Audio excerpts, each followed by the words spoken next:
Welcome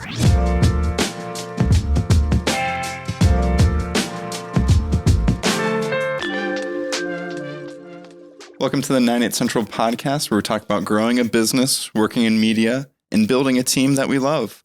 I'm Kyle Jewell, social strategist here at 98 Central, and I am joined by our COO and brand director, Jen Blair. Hey, Jen. How's it going? How's it going? I'm good. We've been talking about doing this episode for weeks now, and we finally got everyone to leave us alone long enough to lock ourselves in a room to record it. So let's just jump right into it. Yeah. I have a question that I think that you can answer. Okay. If my only marketing efforts for my company, my brand are on social media, how successful can I be? I think every answer is different, but I'm going to say generally, I would say not very. Interesting. Yeah. I would say that you need to have something more holistic out there. What is that? You say holistic. Yeah. What does that mean? You need to have different channels in which you're either attracting or nurturing potential customers or clients. I think one of the things that probably is like the red flag in my head, that if you only have social media or only think you can be successful on social, is that people forget that you don't own your social channels. People forget that that is a presence on another company's thing, like their platform. You have your own little corner on there, but it's not yours and yours alone. And because of that, you're limited in a couple of different ways. You can't really program things for yourself that kind of align very specifically with your goals, your business goals, your revenue goals. And honestly, what happens if one day those companies just shut down and take everything from you? Then what are you left with? Like, what do you do? Where do you go from there? So those are probably like the two biggest red flags that I think of. And especially that first one, how are you nurturing your customers? How are you giving them a different like payment portal or way to connect with you or purchase the thing that you're selling? Can you do that exclusively on social? Yeah. So let's say I'm really good with social, right? I built this following of like 10,000 followers. They love me. What do I need to do to make sure that I'm hitting them from all angles? How can I think holistically for my company? Well, think about if you're on social media, if you're successful in social media, especially, you're probably producing a lot of different kinds of content, right? What I would do is think about how I can repurpose that content in different ways. And I would make sure that I had a website that I could point people back to. When you have a website, you own that property. That's an owned media, right? So before we started this, we actually Googled reminding ourselves, what are the 4 types of media, right? So you have earned, you've got owned, you've got shared, and you've got paid. Thank you. I have an English degree, okay? Not a marketing degree. And so thinking about the owned channels, your website is probably one of the biggest owned channels that you can get. You can program it the way that you need to. You can make it look the way that you need to. You can reorganize the information in exactly a way that fits your goals and your product. And so all of that is content. You have to structure your website in a certain way to give really great information. And if you're producing all of this content, it's got to be relevant to your business, right? So how do you fit that into your website? Whether it's, a high level top nav page, whether it's blog posts, like those are all things that you can send people from your social presence to your website to figure that out. You can really broaden your SEO horizon, like having people find you via Google search if they need what you have. And so I think that's one way. And once you get them on your website, you can probably figure out how to get them into an email newsletter. People aren't necessarily going to be just popping on your website every single day to see what you have to say, but they might be on their social media and they're probably in their emails. And so having those channels to drive other content to and just make a nice, very holistic, circular path for them to find information. Because think about it. When you are on your social media, are you on it every minute of every day? You might be different because you work in it, but let's say that you are Still just no, right, honestly. Right, exactly. Let's say that you're just, I don't know, you're in sales and you're on your phone all day talking to people. Are you not on social media, but actually having conversations with people because you're trying to sell things? How much do you think you'd miss? I mean, good bit. Right. Yeah. And how many between family and friends, between brands, you're probably missing a lot of touch points that these brands are making, so much effort to put this content out. These creators are making so much effort to put this content out, but the chances of you seeing it in that moment I don't know. Yeah. So, okay. So if I'm on social media, my brand, I'm competing with all of these other posters, right? But if I just own my own website, you're telling me if I sign people up for newsletters that I can just communicate directly to them and make their messages more personalized. Yep. I think that makes sense, right?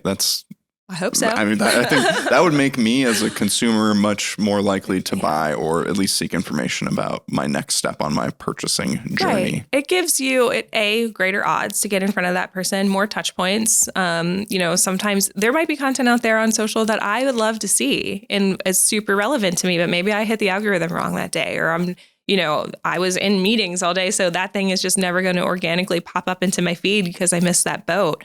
But then if I get that later in a newsletter, or if I get that maybe even in a paid ad or something like that, those are all just different channels that can feed into my ultimate purchase journey or my ultimate relationship with a company. Yeah. Cool. What else can I do? Is there anything else I can do with my website? I know I can put my content on my website, I can list my products, my services, I can get people to sign up for emails. Why else do I need a website? I mean, I can run a form on Facebook and get emails. I can, just set up a really easy Shopify page and link that to my Facebook. And there I'm selling my products and services. Right. But why else do I need a website? What's the benefit? Well, I mean, if you're just using a Facebook form to get emails, what are you doing with them? Where do they go? Yeah. What's the plan? Yeah. You can have all the emails in the world, but I guess it's like having a savings account that you're never going to touch, right? That money's just going to sit there and never really work for you. Mm-hmm. So you have to have a plan for what you want to do with those people. And even then, I don't know, you could probably use those emails to remarket to them. You could probably do the paid side of social if you wanted to, but ultimately you have to know how you want to nurture those customers, how you want to bring them closer to your business. Okay. So I think I'm putting it together. So we have our shared media, right? So we have that social channels where we don't own it. We kind of share the presence with whoever the developer is, right? The Facebook, the Instagram, the LinkedIn. I'm also sharing it with other creators. Then I bring them over to my owned channel, right? Where I can start to fill them into some databases. I can collect some touch points of them too. The way that they circulate and navigate around my site tells me what they like as well. And that can inform to my shared. But I'm collecting their emails. I'm collecting their, tracking them. Do they come on the site? And so now I can start putting them into my earned media mix, right? So I can start putting them into ad audiences. How does that... Would that be paid media mix? Is that what I said? Paid? Did I say earned? You did. Oh, paid into the paid media. How can I get those into the earned media mix? So I enter them into my paid media mix now, right? Yep. And so I can target them specifically. How else can I work together? Is there any other way that I can... maybe get outside of my current following and try to reach new people? Yeah. I mean, paid is a great way to do that. If you're able to collect these people, so you're sending them to your website, you know that they're engaged, they've made a purchase, maybe they are engaging in your social and you've got that data there as well, all feeding into your pixels and your, kind of those digital pieces that collect all of this data. What you can do is you could take that into a paid platform and make what we call a lookalike audience. And so that's finding other people who are just like your best customers who are going to be likely to buy from you. We do that more on the social side, but there are plenty of other digital just utilities and media buyers that can probably do that for places that are outside of social media too. You see display ads all the time. You see YouTube ads. You see other things that can use that data, whether like the paid data, the credit card data, the website visitor data, and that can really help you reach new audiences too. Cool. We've talked a lot about different types of media, setting up a website, running ads. All that sounds really expensive. I like just being on social because for me, it's just a time cost. Yeah. Is there any advice you can give for someone who's kind of on a thinner budget? How can I make all this happen?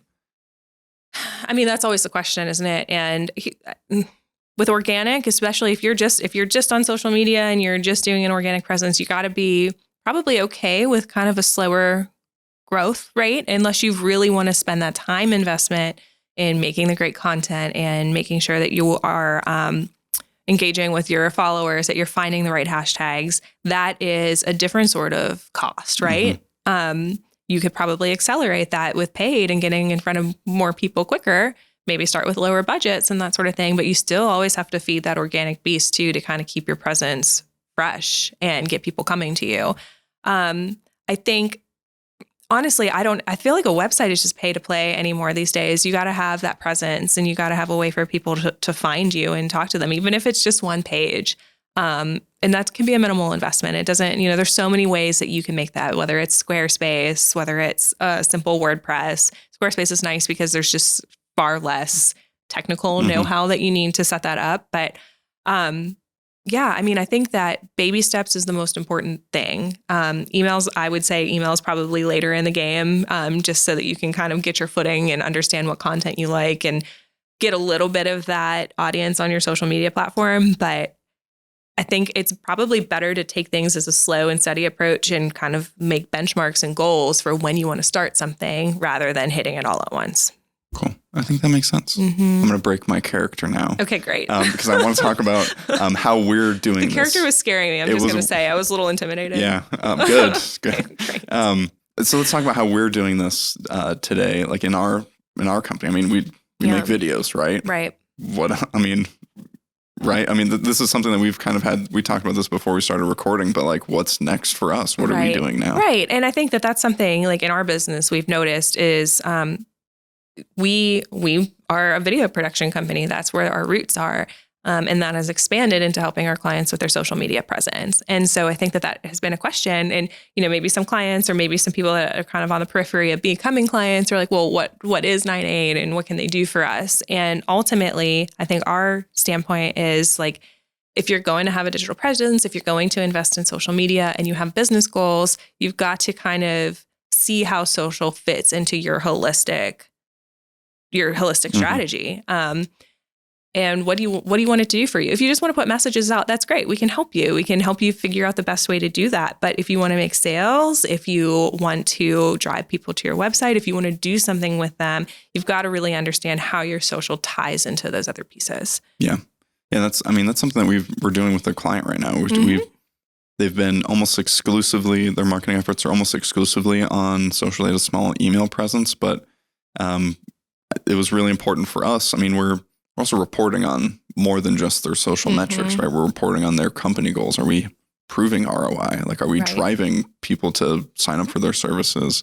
And that means that we need to be on more than one channel because nobody's entire audience is just one place. Right. And that's, if they are just in one place, is that the easiest way for them to sell or convert? Right. The answer is probably no, still again. And especially with a service-based business, how are you tracking back what is happening there? Like, are people signing up for your service? Are people becoming your client? Yeah. How are you knowing those things? And for a lot of our clients and a lot of service-based businesses, that's phone calls, that's form fills, that's things that happen off of the platform. And you've got to have a way to track those efforts. You've got to show that, you just got to show one looks the other. Specifically we work with a lot of service-based industry clients, and the conversion point there, it's compared to like a product where the conversion is, if you think about the journey, it's just a little bit shorter. I mean, it's right, like the add to cart, but it's the purchase level is like the intent is kind of low for purchase compared to service. So that's something that we're like constantly fighting too. Is like we're selling a service. Your conversion point, the ROI on that is going to be much higher than if we were selling a notebook, right, or a pair of shoes. So that's I think that's the biggest challenge for us too. But that's the same principles apply whether you're a service or a product. And that's why the first thing that we ask for when we work with people is access to their tag manager and analytics, because we can't just live on social. Right. Exactly. Cool. Awesome. Well, this was a fun. I'm sorry that I scared you with my pretend newbie, I guess. I feel like we just like dove right in there. I don't know. We did. Cool. Is there anything else that I think we covered everything. We talked about the marketing mixes. Yeah. We talked about how if there's a difference between a product or a service. I think the big thing too, and I want to reiterate something you said with budgets is it is like very understandable and I think almost natural to be like, I can't afford to do ads. I can't afford to run an email campaign. I can't afford to set up my website. And if that's true, then there's still other options you can do. You can set up, like you said, a splash page on Squarespace, and the hosting's like or something like that, it's probably $5 or $10 a month. Yeah. So it's very minimal. And same thing with like email. You can host a MailChimp, which is a very basic template. It's the same thing. It's like $5 to $25 a month. Ads, you can start there's no minimum. As long as like you're targeted. $1. Yeah, as long as you're targeted. Right. And, you know, like don't take a $200 ad budget and try to hit the entire United States with it. You know, like where are you got to be strategic about those types of things. Yeah. And that's just the time cost, right? It's taking the time to think about, okay, my customer is not everyone in the country, right? My customer, let's say I have a physical store location in downtown Greenville. My customers are going to be in Greenville. Yeah. They're not going to be across the U.S. Smaller radius. Yeah, they're also going to be people who are, within a certain age range, within a certain type of demographic. Yeah.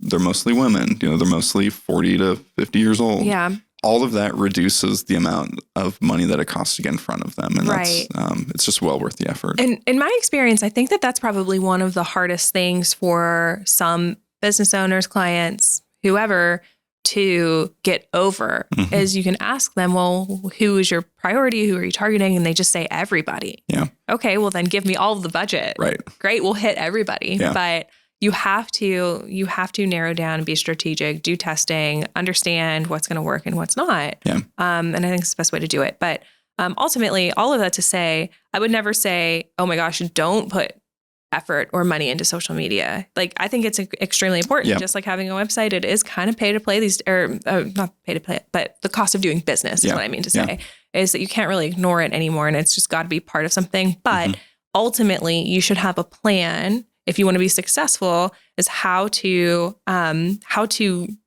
expand that into other pieces that can reach your customers. Yeah. Yeah. And if you're thinking of, I feel like I'm just reiterating, but if you're thinking of content that you want to share on social, that's also content that you can put on your website, and it's content that you could put into your weekly newsletter if you set up an email campaign.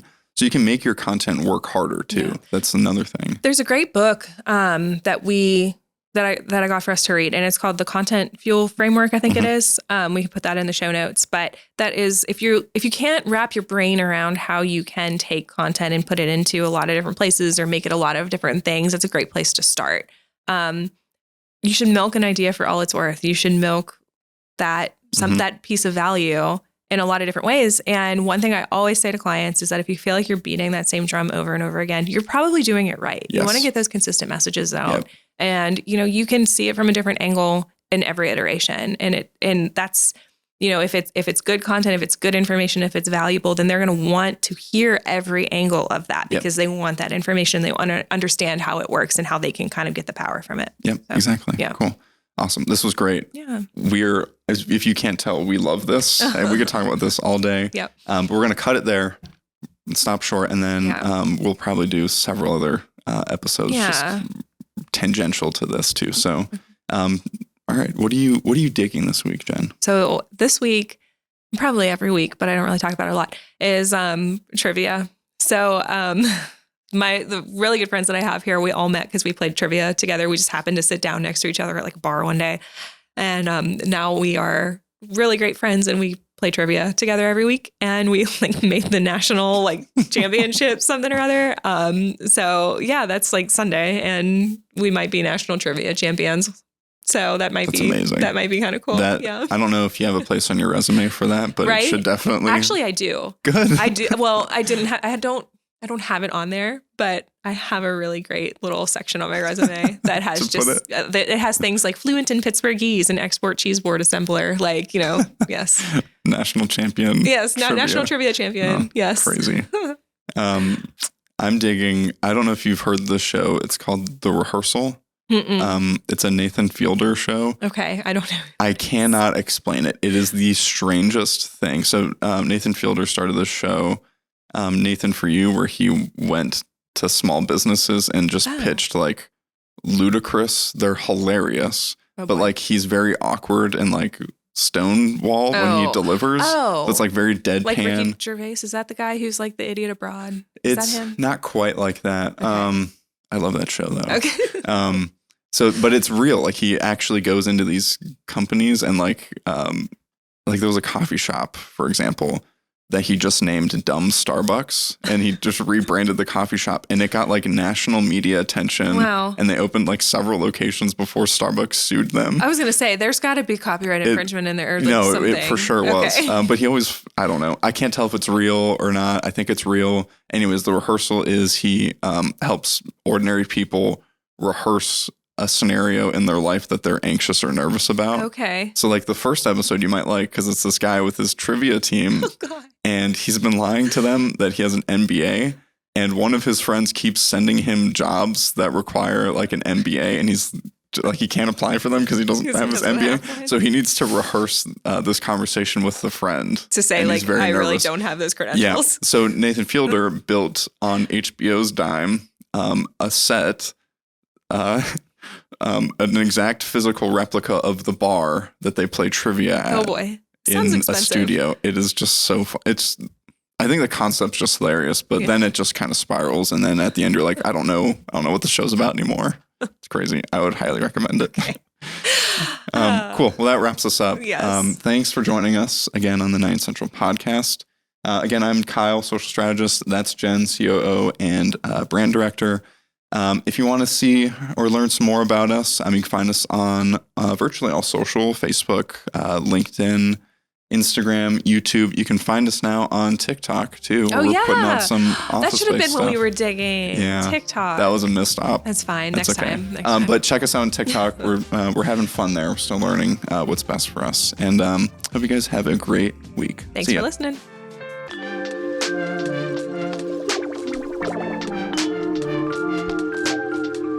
I'm too like wiggly to like have something in the way because then I'm just like leaning on this the whole time and like, I don't know, can't do this. Okay, don't move. I'm going to sit still. Sorry. We're great. We're good now. Sit still. So much nervous energy.